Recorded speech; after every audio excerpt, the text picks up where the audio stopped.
Hindi po biro ang magpalaki ng isang anak. Paano pa kaya kung marami ang inyong supling? Kilalanin po ang inang sa gitna ng kahirapan ay masigasig na itinataguyod ang 17 anak sa ulat ng saksi si Bernadette Reyes. Kahanga-hanga ang maaliwalas na disposisyon ng 48 anyos na si Rosalie Cabanyan. Nakukuha pa rin niyang ngumiti sa gitna ng higanting hamon ng pagpapalaki ng 22 anak. Ang kanyang panganay, isinilang niya noong 14 anyos pa lang siya. Para sa isang kahig-isang tuka tulad ni Rosalie, lahat na lang ng trabahong pwede niyang pasukan, pinatos na niya. Mairaos lang ang makakain ng kanyang pamilya. Kung po pwede nga lang, agawin ko na yung bit-bit kong ali para lang mailagay ko sa sakyan para mabigyan lang ako eh. Pagdating ng gabi, tumutulong ako magbuhat ng mga sako-sako, mag-display ng gulay.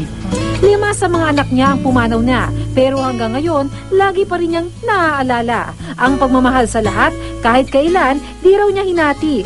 Buong buo raw ang pagmamalasakit niya sa bawat isa. Tulog lang kami rito, hindi kami kumikuha ng asawa.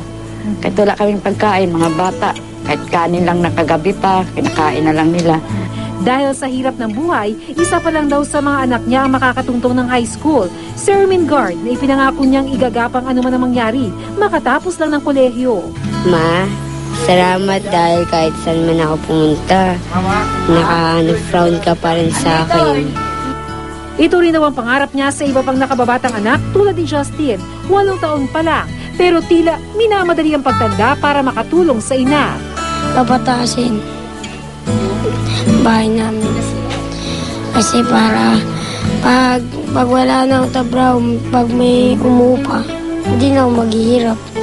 Ang mga tulad ni Rosalie, hindi na raw napapansin ang pagdiriwang ng Mother's Day na minsan hinahanap-hanap din daw niya. Pero sa huli, hindi na raw ito ang mahalaga. Mag-aral lang po sila mabuti.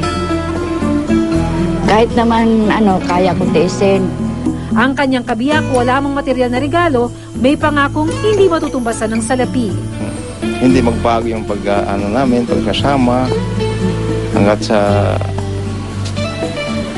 ang pangarap namin, mabuo yung pamilya ko.